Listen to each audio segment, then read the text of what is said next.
All prophets sent by Allah came with a special message to humanity.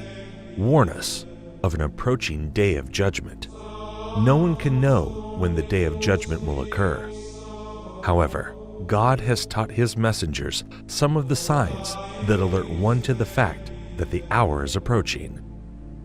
These signs play a very important role. They reinforce one's belief in the Prophet and are a reminder of the day of judgment. There's no doubt we are living in some strange times. These times were long foretold by our Prophet. Believe it or not, we are now right in the middle of the end times, because our Prophet said in the end times, the barefooted Arab Bedouins will be competing in building tall buildings. 20 years ago, Dubai was only a dry desert in the Arab Peninsula. But it is now considered as one of the most advanced cities in the world. This was predicted by our Prophet 1400 years ago. The Burj Khalifa in Dubai is at the moment the tallest structure in the world, but it will soon have competition from neighboring Saudi Arabia. Saudi Arabia has signed a deal for 8.4 billion Saudi riyals for the building of the Jeddah Tower. The prophecy is being fulfilled right in front of our eyes. And they're both from Bedouins, and they were unclothed. And there were Bedouin Arabs, and now they're competing in tall buildings. Now this is very interesting, because if you were a rationalist at that time, you would think the one who's competing in tall buildings would be the superpowers of the time, which were the Romans and the Persians. The Arabs, in many cases, used to build buildings in the ground because it was so hot. Yeah. Some of the houses were in the ground, and they just had tents. The Prophet said that the hour will already have casted its shadow when we can see Mecca, with its mountains with holes.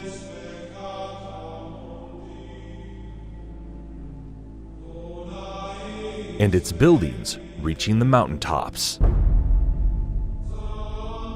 Only a real prophet could make such clear and accurate predictions.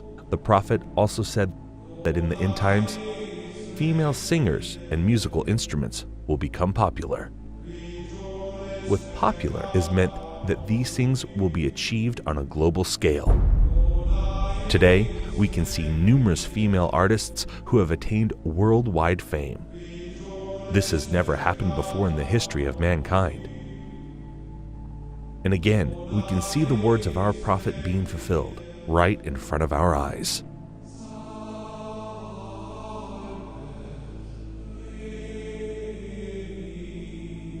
In the end times, people will dance late into the night. Muslim men will resemble unbelieving men. Muslims will slowly but deeply appropriate the traditions and ways of the Christians. Believers turn into unbelievers and will sell their religion for non-essential things of this world.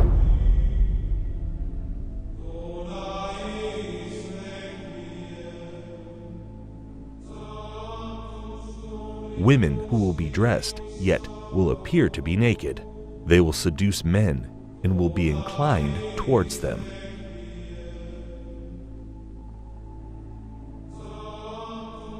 With something on their heads that looks like the humps of camels, leaning to one side. Clothed but unclothed.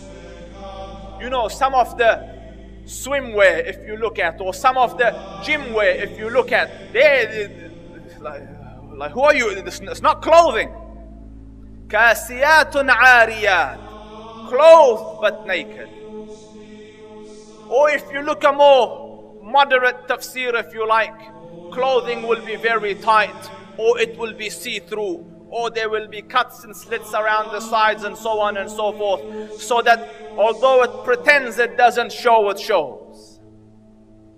And the Prophet said, alayhi afdalu salatu wa atammu taslim, that they will not smell the fragrance of Jannah, although the smell of Jannah can come from so far, yet these people will be made forbidden for them is that smell, that fragrance of Jannah.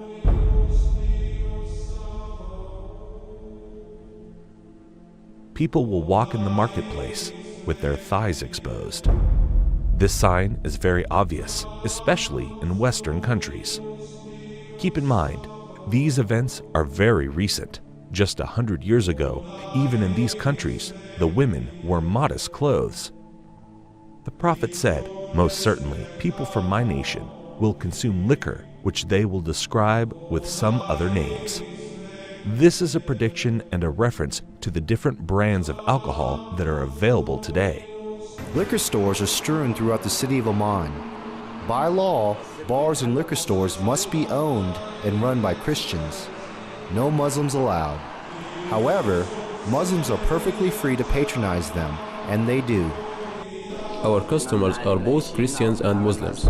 We don't really have problems here. There will be many women of childbearing age that will no longer give birth. Women continue to delay having children, according to new data from the Centers for Disease Control and Prevention. The average age for first-time mothers increased from 24 in 2000 to 26 in 2014. The Prophet said these women will enter the workforce out of love for this world, and this is why they will delay having children. Researchers believe the trend of waiting to have children will continue as more women focus on career before starting a family and as they pursue fertility options like egg freezing. In the end times, there will be snubbing and standoffishness among people. There will be an abundance of food, much of which has no blessing in it. This is clearly a reference to fast food, which has absolutely no nutritional value. Wealth will increase so much so that if a man were given 10,000, he would not be content with it.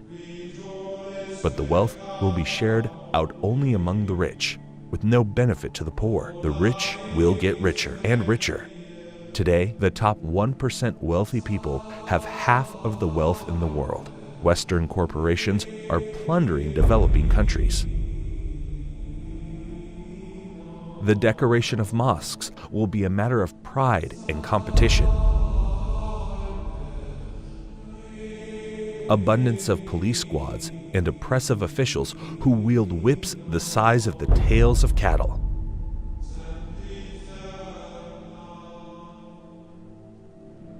Men will begin to look like women, and women will begin to look like men. And there are many signs that should be troubling to people. The Prophet predicted same-sex marriage. I mean, that's a sound hadith. He said the end of time will not come until a man marries a man and a woman marries a woman. Sports Today, Ireland became the first country in the world to pass a constitutional referendum allowing same-sex marriage. This is the moment same-sex supporters... And we have no evidence in human history that that was ever, we have no evidence that any culture has ever sanctioned same-sex marriage. But he said it will be one of the signs of the end of time. He said you will see nikah al-rajul al-rajul, wa nikah al-mar'ati al-mar'a. And nikah here means clearly marriage because homosexuality existed, so he wasn't talking about homosexuality or musahaqa. He was talking about marriage. You know, he predicted that the buildings of Mecca would surpass the mountains. And who could have thought of that in the 7th century of Arabia? Who could have thought of that? He predicted that people would go out of their houses with things on their thighs that would tell them what was happening back in their families.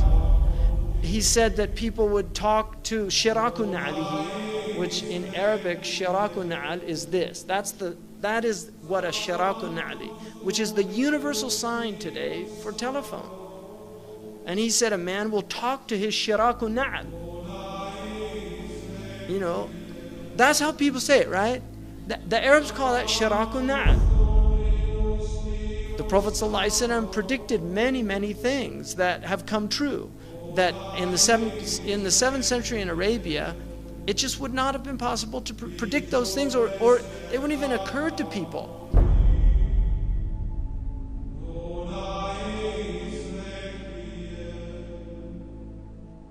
The Prophet said children born outside of marriage would become commonplace.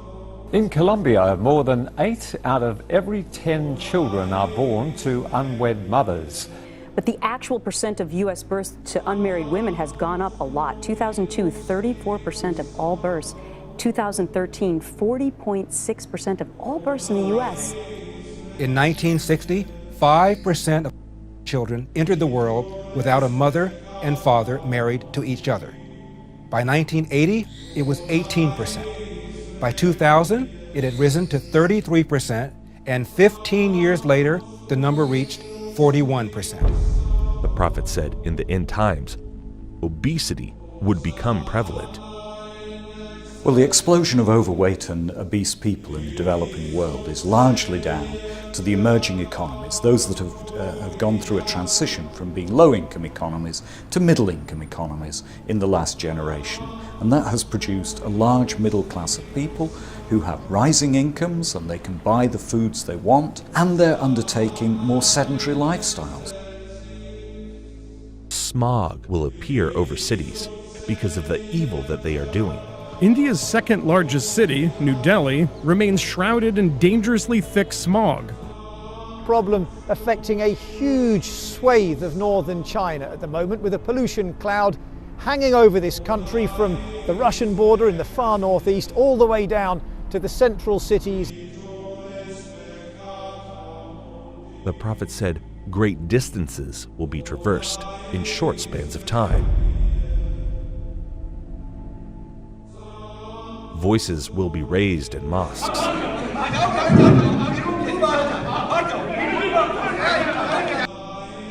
Rain will be acidic or burning. Acid rain is any form of precipitation with high levels of nitric and sulfuric acids. It can occur in the form of snow, fog, and even dry materials that settle to earth. Most acid rain is caused by human activities. That there will be dishes and they will be communicating constantly, and then people will break the ties of kingship.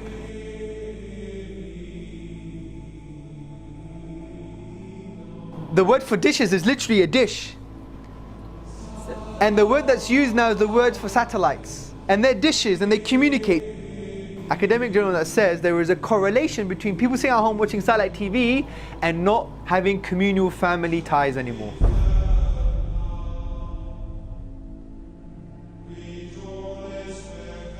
A lot of people will be depressed and will wish to be dead. Depression is now a global epidemic. In fact, if we look in the US, we now find that nearly 1 in 4 Americans will experience the agonizing, debilitating pain of depressive illness by the time they reach age 75. Depression is the main driver behind suicide, which now claims over 1 million lives every year worldwide.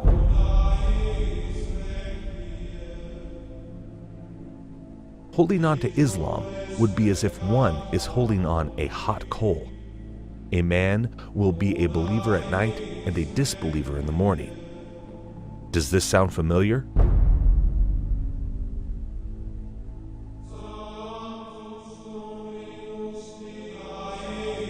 These signs leave absolutely no doubt about the prophethood of Muhammad. May the blessings of Allah be upon him. It's impossible somebody could predict all of these signs 1400 years ago, except a prophet of God. These hadith were recorded thousands of years ago in manuscripts that have been carbon dated back thousands of years by scientists. So nobody can even claim that these signs were made up to fit current events. What these signs also prove is that there is absolutely no doubt left that we are living in the end times. All the minor signs that have been prophesied have come to pass right in front of our eyes, as you saw in this video. This means we are on the brink of seeing the major signs of the end times. The question is not when is the last hour. The question is, what have you prepared for it? يسألك الناس عن الساعة قل إنما علمها عند الله وما يدريك لعل الساعة تكون قريبا.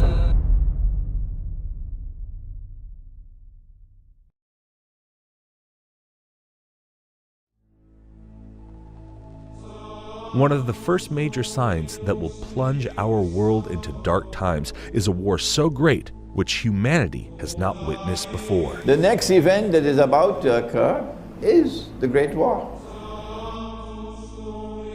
Nabi Muhammad alayhi salatu wassalam, and he said, when Jerusalem is center stage and flourishing, built up, which is where we are now, then look for the Malhama. The Malhama is a great war. The Malhama is not just a great war. It's a war like no war has ever been. That 99 out of every 100 of the combatants will die, will be killed. The only way that 99 out of every 1,000 can be killed is if it's a war with weapons of mass destruction. NATO is preparing for war with Russia. This war has been planned long before the evil forces that rule the world today. These same evil people caused World War I and World War II. We can prove this claim by a letter that was written by an American general, Albert Pike. A 33-degree Mason and a top leader of the Ku Klux Klan, Pike was also believed to be a Luciferian. He claimed he was able to summon Lucifer at will as the Grand Master of the Order of the Palladium. In 1871, Pike allegedly sent a letter to an Italian political activist named Giuseppe Mazzini, in which he describes a curious dream about 3 world wars. In this letter, Pike apparently outlines specific events leading up to World Wars I and II. Additionally, Pike pushed for the organization of communism, Nazism, Zionism, and other international movements as tools to escalate these conflicts. According to this letter, the Illuminati will provoke a 3rd World War by creating religious conflicts in the Middle East. After this war is ended, the letter claims that nihilists and atheists will create bloody turmoil, leading the world's disillusioned masses to follow Lucifer. Today, we can see clear preparations being made for this war. The Georgia Guidestones is a granite monument erected in the United States. This monument has 10 commandments for the world, but to this day, nobody knows the author of these commandments. One of the commandments is to maintain humanity under 500 million people. This proves that satanic powers are behind this, and to achieve this, they will cause a world war, and they will surely succeed in achieving this. Because remember that our prophet said that 99% of the people fighting will die in this war. But why do they want this war? After this war, the world will see the advent of the false Messiah, the Antichrist, the Dajjal. In order for the Dajjal to arrive, they have to prepare Israel to make his arrival.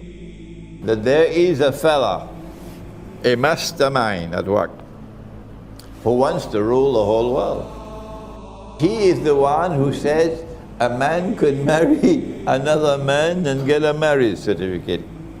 You know who the fella is. And eventually a man will stand up in Jerusalem and declare, I am Al-Masih, the Messiah. But he would not be Al-Masih, the Messiah. He would be Dajjal, the false Messiah.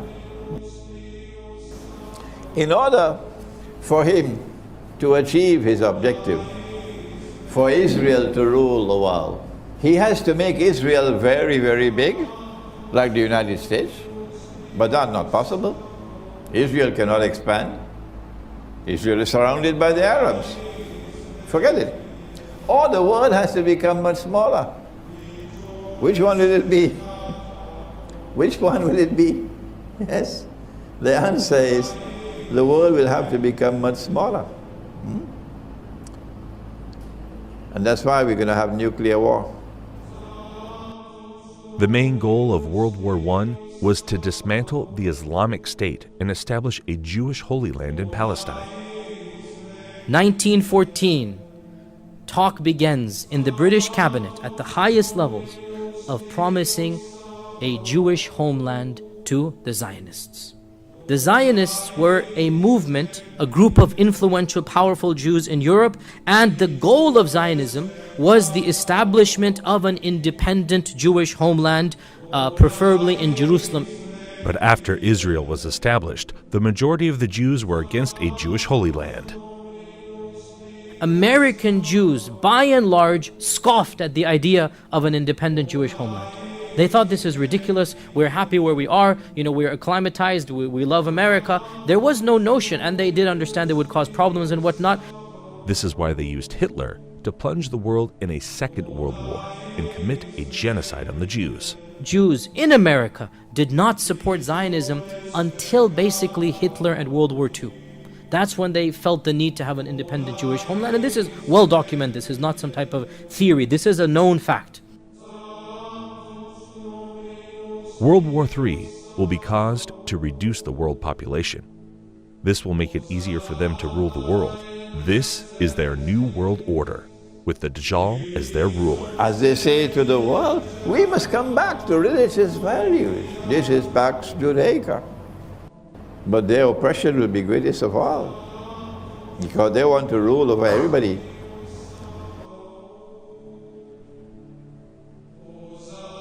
So you must be thinking why they need Israel to make the arrival of the Antichrist possible.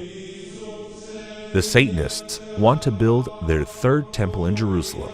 They need this temple for a global satanic ritual which will allow the Antichrist to emerge. The Antichrist is just a human like us. He is one of the descendants of Prophet David. This global satanic ritual will give him superhuman powers because he will have control over all the jinn, just like Prophet Solomon had authority over the jinn. Allah says we gave him control over all the jinn kind, those that could build so quickly magnificent buildings, and those that could dive into the oceans and extract from it anything he wanted and he asked for. Sulaiman alayhi salam. And he had also the authority to tie up these jinn in such a way that they would be slave for him, doing whatever he wants, all tied up in a line in a uniform fashion. So he had them in his army, and he had the wind in his army, and he was a king at the same time and a warrior. They came down with magic, two angels, Harut and Marut, where in a place called Babil or Babylon. And the reason they had to teach a few people what it was all about was so that they could distinguish between the miracle of a Nabi and the magic of magicians. When they were taught, they knew very well that this is magic, and what Sulaiman alayhi salam has come with is the miracle of a Nabi. They knew that what they are purchasing, the deal that they are making, will render them in such a condition in the Akhirah that they won't have any portion left for them in the Akhirah. If you take a look at Babylon, up to this day, it is the headquarters of magic. There are people, whether they belong to the Illuminati or whether they belong to the Freemasons, part of the same thing, who worship the devil completely, and the devil tells them, we will give you two things, power and kingdom together with everlasting life.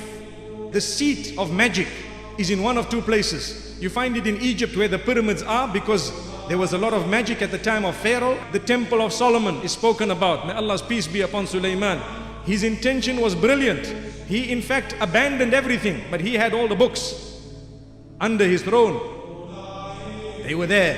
Sulaiman alayhi salam built a temple. It is reported that that tabut, the Ark of the Covenant, was also kept there to this day. And they are saying we were looking for the Ark of the Covenant, and in the process they are destroying the masjid. May Allah subhanahu wa ta'ala protect the haram. They will place this Ark of Covenant in the third temple, which will give the Dajjal his powers. When Musa alayhi salam was passing away, he gave a certain little box known as a tabut. It was a box, the Ark of the Covenant. In it were some of the fragments of the tablets upon which the 10 commandments were written, and a few items inside there. We don't know exactly what, there is dispute as to what it was, but for sure it was a reassurance and a comfort to the people who had it. And when they opened it, they felt very secure, they felt very calm. And every time they fought, they took that ark with them. And when they fought, they won the battle. Whenever the ark was with them, In it had the tablets that were given by Allah subhanahu wa ta'ala to Musa alayhi salam. They will use this divine knowledge for evil. Their third temple will be built at the same location as the Al-Aqsa Mosque. Preparations have already begun for the building of the temple. In Jerusalem, King David established our capital 3,000 years ago. In Jerusalem, King Solomon built our temple, which stood for many centuries. In Jerusalem, Jewish exiles from Babylon rebuilt the temple, which stood for many more centuries. We are in Jerusalem and we are here to stay. And today, the United States of America is opening its embassy right here in Jerusalem. Thank you, President Trump, for having the courage to keep your promises. President Trump, and thank you all for making the alliance between America and Israel stronger than ever to advance the truth. The truth and peace are interconnected. A peace that is built on lies will crash on the rocks of Middle Eastern realities. You can only build peace on truth. وإذا قيل لهم لا تفسدوا في الأرض قالوا إنما نحن مصلحون ألا إنهم هم المفسدون ولكن لا يشعرون. Those of you who are watching Bible prophecy and the plans to rebuild the temple, I have now in my hand a piece of modern prophetic history, if you will. It is one of 1,000 silver-plated temple half-shekel coins minted in Israel in recognition of Donald Trump's declaration of Jerusalem as Israel's capital. They are to be used in the third temple. On the front is Donald Trump with King Cyrus the Great, who 2,500 years ago saw to it that the Jews would rebuild their ancient temple. Friends, this is prophecy coming true in my hands. What incredible days we live in. America's ambassador to Israel has come in for criticism after he was seen posing with a rather controversial gift. David Friedman was presented with a photograph of one of the most sacred places in Jerusalem. But the image had been altered to show the Jewish third temple on the site where the Islamic Al-Aqsa Mosque and the Dome of the Rock are currently situated. The third temple is a biblical reference to a new place of worship, to replace an ancient one which was destroyed. It is the holiest place that we have right now. The third temple is going to come right here. Okay. So without a doubt, you believe there's no doubt. There's no doubt. Oh, it's going to be very, very interesting tomorrow.